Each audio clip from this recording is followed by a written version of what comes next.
खड़े। मेरा ये पहला कोर्स है 20 दिन का। यहाँ आके मेरे को बहुत खुशी मिली और यहाँ का जो क्लाइमेट है वो तो इतना अच्छा था। मैं इसलिए आई, वहाँ से नागपुर से आई हूँ, मतलब वर्धा। तो वहाँ पे बहुत गर्मी पड़ती है और वहाँ पे बहुत गर्मी पड़ती है। मैं बोली यहाँ से गर्मी से गर्म होने से अच्छा है, चलो 10 दिन जाके 20 दिन जाके अपन वहाँ पे मेडिटेशन करेंगे और वहाँ की गर्मी अपने को छूट नहीं होती। यहाँ पे अपना जो मेडिटेशन का है क्लाइमेट, वो नियमावली, इसका सब पालन होता है, स्पेशल का पालन होता है। अपन जो जीवन में जीवन जीने की कला बोली है और है, रियली है, हर एक ने करनी चाहिए। लेकिन जो भी करता है तो कुछ ना कुछ लेके जाता है। गुरु जी का है इतना बड़ा काम है, भगवान बुद्ध ने जो दी साधना है, मेडिटेशन है, ये अपने के लिए नहीं, सब लोग के लिए अच्छा है। लेकिन उसका अपन कैसे इस्तेमाल, कैसे तरीके से उसका इस्तेमाल करते हैं वो अपने आप पे है। लेकिन जो भी कुछ करते हैं तो जो अपने में जो निगेटिविटी रहती है वो ख़त्म हो जाती है और हर व्यक्ति को सोचने की, देखने की जो अपनी ये रहती है वो सब पॉजिटिविटी आती है। मैं भी जहाँ पे रहती हूँ वहाँ पे भी छोटा सा एक मेडिटेशन सेंटर है, वो कोटम्बा नाम का सेंटर होगा, आपके पत्रिका में आता है। और सभी से ज़्यादा से ज़्यादा मैं इगतपुरी में ही ज़्यादा कोर्स करती हूँ। यहाँ का जो वातावरण है, यहाँ की जो सिस्टम है, रहने की, डाइनिंग हॉल, शून्यागार, ये सब बहुत बढ़िया है। और जो नेचुरल है, जब भी अपन वेकअप मतलब उठते हैं, पहला जो निसर्गरम्य वातावरण, जो पहाड़ी भाग दिखता है और बहुत मन को प्रसन्न लगता है। यहाँ से जाने का जी नहीं कर रहा, लेकिन फिर भी जाना तो पड़ेगा। इतना बोल के धन्यवाद। का जांगडे, नागपूरवरून आली आहे, वाडीवरून आली आहे। इथं आल्याबद्दल मला धन्यवाद। या इथं मला जो काही अनुभव मिळाला तो चांगलाच मिळाला मला। जे काही आपल्याला आपत्ती मिळते सगळं याच्यातून आपल्याला मुक्तीचा मार्ग मिळाला। हीच मी एवढंच बोलून दोन शब्द करतो। सो आप आपका नाम बताएंगे? मेरा नाम मनीराम है। मनीराम। और आप लखनऊ से हैं। हाँ, सो आप ये सुंदर वातावरण में यहाँ पे क्या कर रहे हैं, ज़रा आप बताएंगे? यहाँ हम मतलब ध्यान करने की सीखने के लिए आए हैं और 20 दिन तक मतलब ध्यान सीखा, ये भी गुरु जी ने बताया। और उससे हमको काफ़ी प्रसन्नता महसूस हो रही है। ये किस प्रकार का ध्यान है और आप 20 दिन तक क्या किया और आपको कैसे मदद हुआ इसका जरा? आत्मशुद्धि का है ध्यान ये। हम मतलब इसमें भी सांस को जब उसके प्रति जागरूक रहते हैं तो इससे हमारा मन जो है वो शुद्ध होता है, उसके विकार जो है वो कम होते हैं।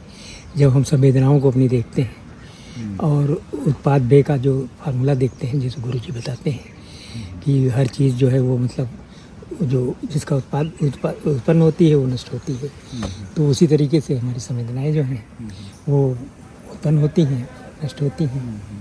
तो उससे हमारे जो दूषित विकार हैं वो दूर होते हैं, हमारा मन पवित्र होता है और उससे हमको ध्यान में और आगे बल मिलता है।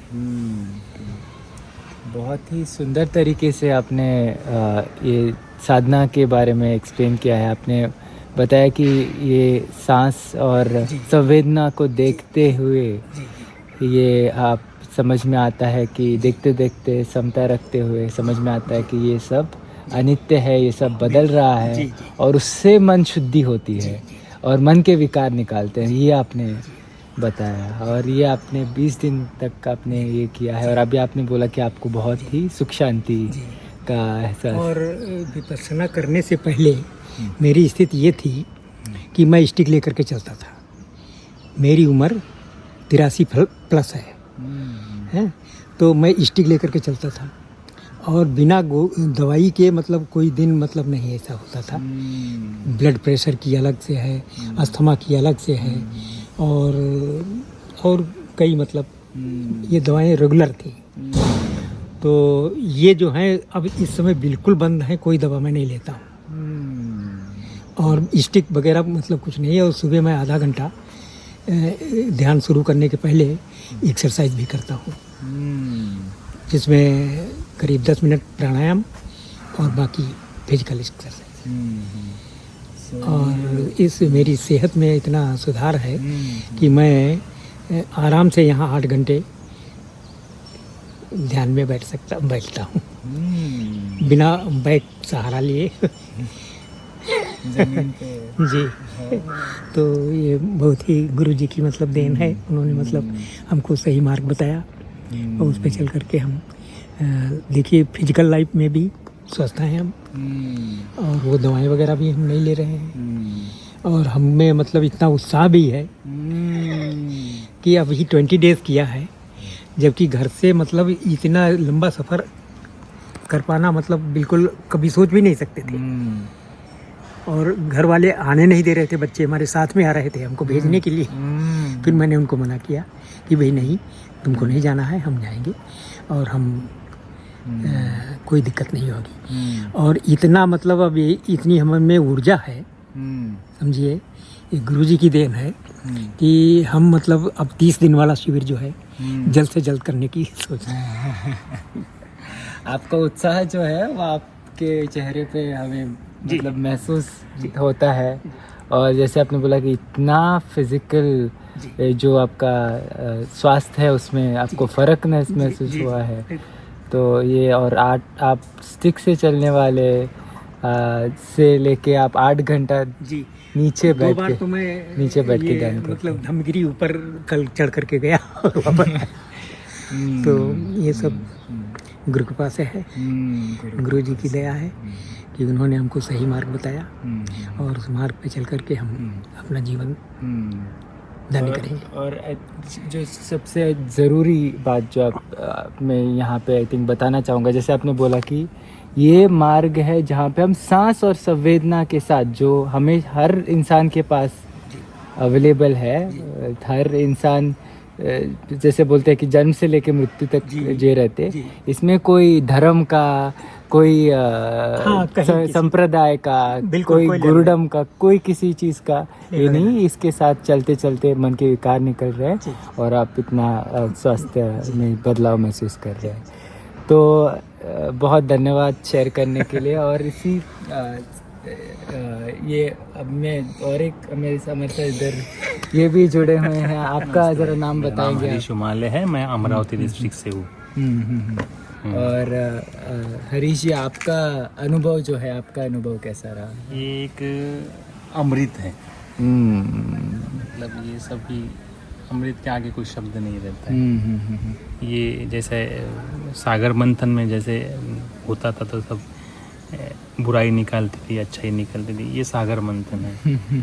इसमें आपको सिर्फ मंथन करना है, चलना है और आपको खुद को एक निहारते हुए जाना है। एक जीवनदायी विद्या है, जीवन जीने की कला है। और इससे एक ऐसी विद्या है जिससे मुझे तो लाभ होगा ही, तो मेरे साथ जो जुड़े हैं उनको भी उसका लाभ होता है। तो ये असर मतलब ये एक चंदन की तरह है, जितना घिसूंगा उसको उतनी महक आएंगी। तो अभी ये एक विद्या चंदन घसने की वाली विद्या है, तो मैं घसते रहूँगा और उसकी खुशबू और बढ़ती रहेंगी। आपने जो शब्द यूज़ किए हैं इसको डिस्क्राइब करने के लिए, अमृत, एक मंथन की तरह, और चंदन, ये बहुत बड़ी प्रशंसा है। ये उस विद्या के लिए शब्द कम है, वो एक मेरे हो सकता है मेरी बुद्धि की तरह से मैंने बोले, लेकिन उसकी वो शब्द नहीं मेरे पास। वो उसको शब्द में उसको बयान नहीं कर सकते। और इसने जैसे आपने बोला कि शब्द नहीं है, तो समझना चाहेंगे कि आपका सफ़र कैसा रहा है, कब आपने शुरू किया और कैसे आपके जीवन में ये लाभ दे रहा है? मेरा पहला शिविर करीबन अभी 10 साल पूरे हो रहे हैं। मैं 1 अप्रैल 2015 को मेरा पहला शिविर हुआ था, 10 दिन का। 10 दिन का। आज पूरे 10 साल के बाद में मुझे 20 डेज़ का शिविर हुआ है। इसमें एक शिविर है, सेवा है, ऐसा सफ़र करते करते सत्य बठान है, अपनी संयमता को बढ़ाते हुए, अपने शीलों का पालन करते करते आज धर्म ने 20 दिन के शिविर के लिए, नेचर ने धर्म 20 दिन के शिविर के लिए हमें मतलब एक ये चांस दिया था। ये भाग्य की बात है कि मैं इस धर्म से जुड़ा हूँ और ये धर्म मेरे साथ मन में जागा हुआ है। कुछ पुराने कर्मों का फल होगा, अच्छे कर्मों का फल होगा, तो ये भाग्य की बात है। और आप सबका मैं हरीश जी धन्यवाद करना चाहूँगा कि आपने ये बात बताई कि आपको कैसे इसका लाभ हुआ है और कैसे लाभ दे रहा है ज़िंदगी में। और आगे आप मतलब आपका जीवन कैसे देख रहे हैं आगे? बस इस पथ पे चलना है, मतलब देखते देखते चलूँ, जब तक सांसें चल रही जब तक सांस को देखते देखते चलूँ। और इतना जितना अंदर मेहनत करूँगा उतना बाहर सब, ये एक दवाई है मेरे लिए जो सब दवाओं से मुक्त करेंगे। सही ये मुझे मेरी एक दवा है। हाँ, तो जैसे इन्होंने बताया कि दवाओं से मुक्त करो। और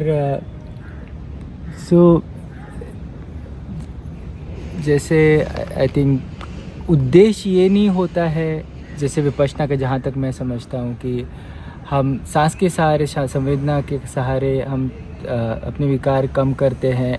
सो उद्देश्य ये नहीं होता कि बीमारी से कोई निकले, या उद्देश्य ये नहीं होता है कि मुझे ये बीमारी है, मैं इससे, ये अपने आप एज अ बाय प्रोडक्ट निकल जाता है। आप मन को शुद्ध करने के लिए आए हैं, ऑटोमेटिकली शुद्धि के साथ जो जैसे राप निकलती है बोलते हैं, वो सारे जो सागर मंथन बोलते हैं, उसमें बुराई भी निकलती है और अच्छाई भी निकलती है। ये सागर मंथन है। जब घिसे थे तो अमृत भी निकला था, उसके पहले बीज भी निकला है। तो आप करते रहो, जो दुख है वो अपने आप निकलते जाएंगे और जो सही सुख है वो आ जाता है। उसमें संयम की भूमिका आती है कि सुख भी बदलता है, क्योंकि आज मुझे जो सुख लगता है वो दूसरे का दुख भी हो सकता है, दूसरे का दुख मेरे लिए सुख हो सकता है, तो ये बदल जाएगा। तो एक संयम की भावनाएं आएंगी और हर परिस्थिति को आनंद से जीता है इंसान। आनंद से जीता है कि नहीं यार, जो पल मिला है अच्छा मिला है, खुद खुश रहो और औरों को खुश रखो। ये एक बात सीखी है। तो ये जो मार्ग है जिसमें आप खुद का भी भला करते हो और दूसरों का भी, दूसरा को भी भला हो जाता है। और सबके साथ, किसी के साथ ना भय रहता है ना द्वेष रहता है, सबके साथ मैत्रीपूर्ण रहता है, ना बड़ा रहता है ना छोटा रहता है, ना गरीब रहता है ना श्रीमंत रहता है, सब ना काला ना गोरा, सब एक जैसे दिखते। मतलब हर जीव का जैसा मुझे भावनाएं हैं कि मुझे भूख लगेंगी तो मुझे भूख लगे, मुझे खाना चाहिए, तो औरों को भी भूख लग सकती है, उनको भी खाना चाहिए, उनको भी संवेदना ये है, भावनाएं हैं यार। जैसे मेरी भावना का मैं रिस्पेक्ट करता हूँ, वैसे मैं दूसरे की भावना की रिस्पेक्ट करना का ये मैंने इस विद्या से सीखा है। ये बहुत मंगलकारी विद्या है। और जैसे आपने बोला कि अभी तो आगे काम है कि जब तक सांसें हैं तब तक सांस चलते देखते रहना है, जब तक संवेदना देखते रहना है। और तो ये एक प्रकार से एक कंपास हो जाता है ना, एक इंटरनल कंपास हो जाता है कि आपको रास्ता दिखाता है, सही है ना। और हर चीज़ का जैसे एक पावर बैंक रहती है, उसकी एक लिमिट रहती है, या कोई मेमोरी कार्ड रहता है, उसके अपने सांसों की लिमिट होंगी शायद, तो उसको इधर उधर वेस्ट करने से अच्छा मैं इस पे जान, ये मेरा एक लेन है।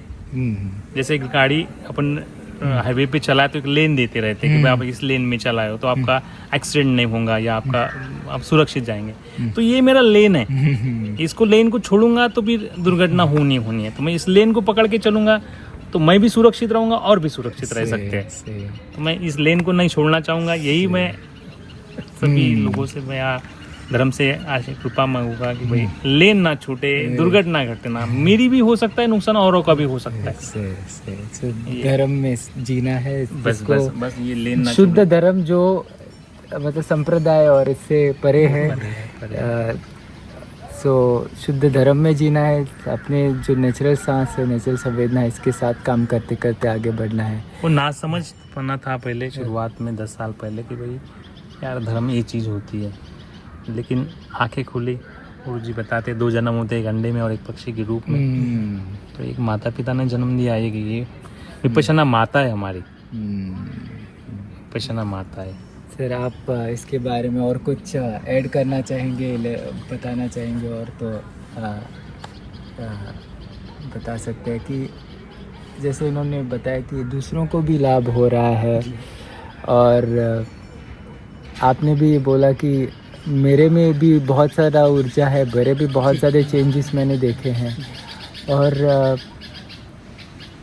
अभी आपने बोला आप 83 इयर्स हो और ये एज पे भी इतने सारे बदलाव जो है खुद में देख रहे हैं। तो हाँ, तो आप तो एक प्रकार से हमारे लिए इंस्पिरेशन ही हो। और कुछ अगर कहना चाहेंगे बिफोर वी क्लोज? वैसे ये बदलाव मैंने अपने में देखा कि पहले ये था कि हर चीज़ को ये अवॉइड करते थे कि भाई जैसे कोई मतलब कोई ऐसा बुरा काम कर रहा है तो मुझे क्या लेना देना उससे। लेकिन अब ये भावना हो गई है कि भाई मुझे भी लेना देना है उसको, जहाँ तक हो सके मैं उसको रोकूं। और जो मतलब हमारे विकार मतलब कि जैसे झूठ बोलना है, तो झूठ तो वैसे पहले भी नहीं बोला जाता था, लेकिन अब तो प्रश्न ही नहीं उठता झूठ बोलने का, चाहे उससे हमको ही कितना नुकसान होता हो या किसी को मतलब हमारे किसी संबंधी को होता हो। लेकिन झूठ बोलना मेरे लिए थोड़ा आसान नहीं है। तो इसी तरीके से मतलब और बदलाव बहुत से आए हुए हैं। और विपश्यना के बारे में आप लोगों को क्या कहना चाहोगे? आपके एक्सपीरियंस से क्या बताना चाहोगे कि उनको करनी चाहिए? विपश्यना तो मतलब हर एक व्यक्ति को करना चाहिए। कारण इसका ये है कि इसका किसी संप्रदाय से कोई लेन देन नहीं है, शुद्ध धर्म है ये। और ये हम इस पे चल करके इसका अभ्यास करके हम अपने विकारों को दूर कर सकते हैं, विकार मुक्त हो सकते हैं। और जब हमारे में कोई विकार नहीं होगा तो हम आराम से स्वच्छंद मतलब मुक्त हो जाएंगे। तो इसलिए इसको तो मतलब किसी संप्रदाय से नहीं जोड़ा जा सकता। और विपश्यना तो हर एक शुद्ध धर्म है, इसको तो हर एक को फॉलो करना ही चाहिए। सर आप थैंक यू, आप क्या मैसेज देना चाहेंगे? हर धर्म में एक बताते हैं कि भाई किस तरीके से जिए जाए, लेकिन कैसे जिए जाए सब थ्योरेटिकल है, ये प्रैक्टिकल है। और अपने को कोई भी सब्जेक्ट में आपको देखिए प्रैक्टिकल ज़्यादा याद रहता है, थ्योरी नहीं रहती है। और ये विद्या आपकी थ्योरेटिकल है, आप करो। और हर धर्म का बेस है प्रेम पूर्ण भावनाएं से जीना, और विपश्यना प्रेम पूर्ण भावनाओं से ही जीना सिखाती है कि एक मैत्री से जियो। सब में जो मुझ में है वो सब में है, जो सब में है वो मुझ में है।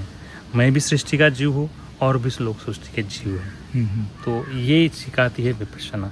ये आपने जैसे बोला कि आप प्रैक्टिकली इसको या एक्सपीरियंशियली जैसे बोलते हैं कि अपनी अनुभूति पे उतार के इसको समझते हैं, थियोरेटिकली ही नहीं, अनुभूति पे हर उतार के। सब्जेक्ट में समाज धर्म की शास्त्र की किताबें उनमें भूली है कि कैसे जिया जाए, कैसा रहा जाए, दूसरे की भावनाओं को कैसे रिस्पेक्ट किया जाए।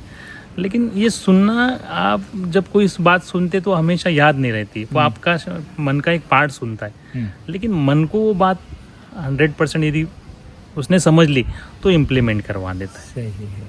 तो ये एक प्रैक्टिकल थ्योरेटिकल है।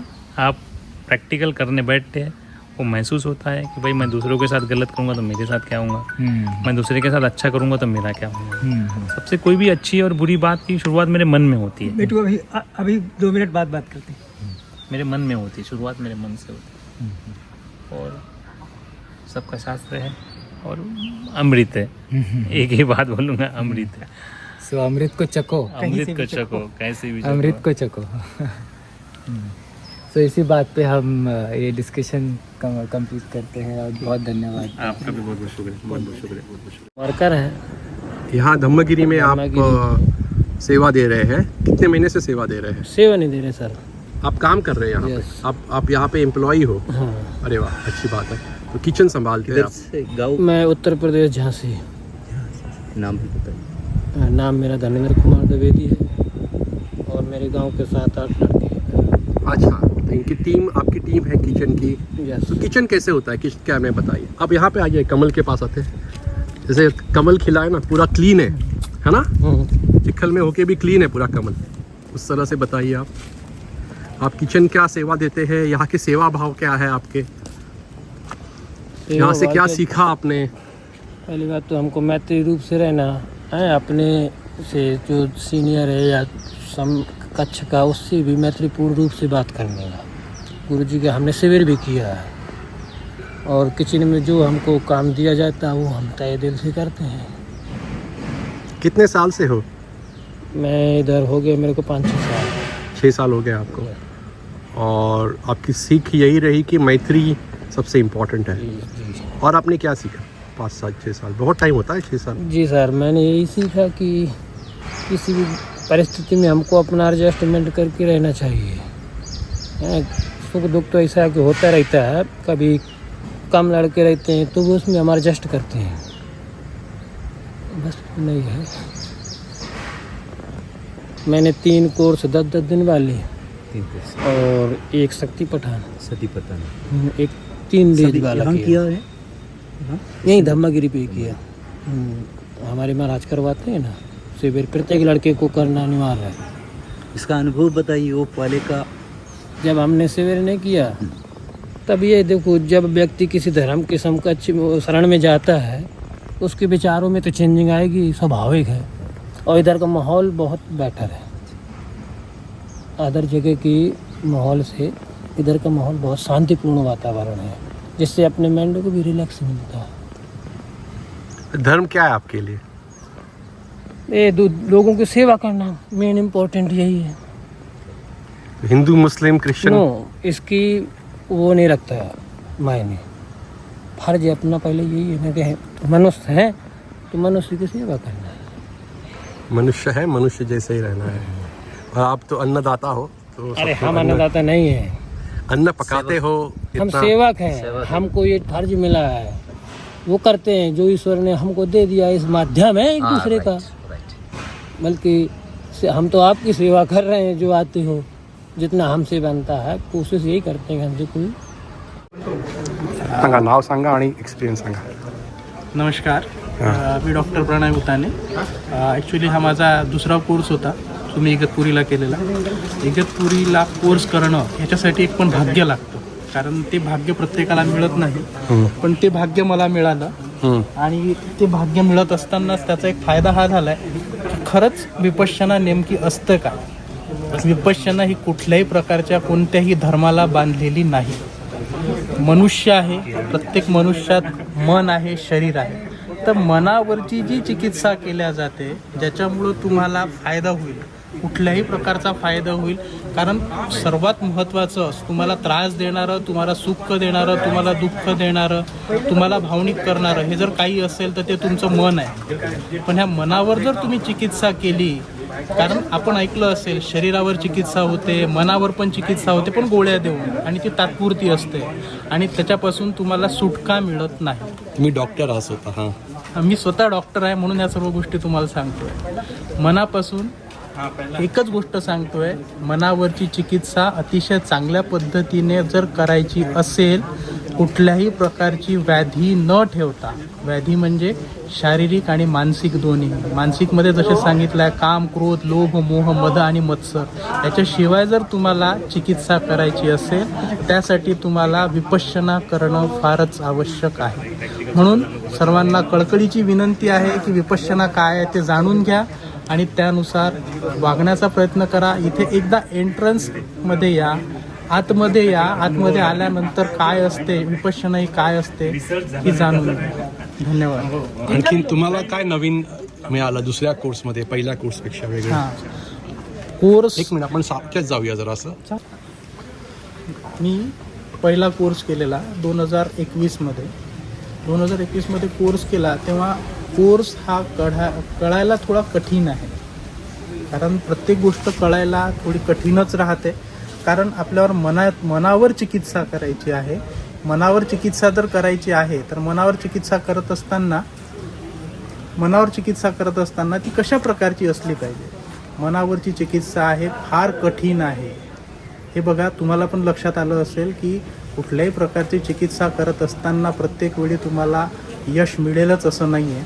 म्हणून दुसऱ्यांदासुद्धा तुम्हाला जर त्याची चिकित्सा करायची असेल तर त्याच्यासाठी कोर्समध्ये येणं अत्यंत आवश्यक आहे. तुम्हाला काय मिळालं सेकंड कोर्समध्ये? स्वतःला पर्सनली काय मिळालं? ओके. मला हे सांगायला लागेल की मी जेव्हा पहिला कोर्स केला तेव्हा ही विपश्यना काय आहे हे मला कळलं. पण विपश्यना ही कशा प्रकारे करायला हवी आणि करत असताना काय चुका होत आहे. कारण की हे अतिशय ही विद्या अशी आहे की यात थोडं जरी चुकलं आपण की ते आपला जे फायदा मिळणार आहे तो फायदा त्यातून नष्ट होतो. तर ही कोर्स करत असताना पहिला कोर्स केला, दुसरा कोर्स जेव्हा करायला घेतला तेव्हा लक्षात आलं की हो आपलं कुठंतरी काहीतरी.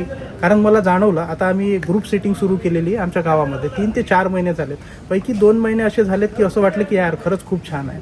पण म्हणतात ना की माणसाचं मन आहे ते मन जे असतं ना ते कधीच एका ठिकाणी राहत नाही. त्याला असं वाटतं की आपण असं करून पाहू, आता आपण तसं करून पाहू.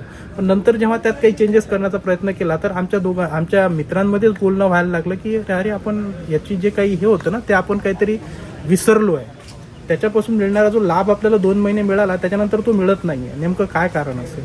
तर जेव्हा इथं परत आल्यानंतर बघितलं आणि लक्षात आलं की भगवान बुद्धांनी जी विद्या सांगितली आहे ती ज्या पद्धतीने सांगितली आहे त्याच पद्धतीने करायची आहे तरच त्याचा तुम्हाला फायदा होणार आहे. अन्यथा त्याचा फायदा होणार नाही.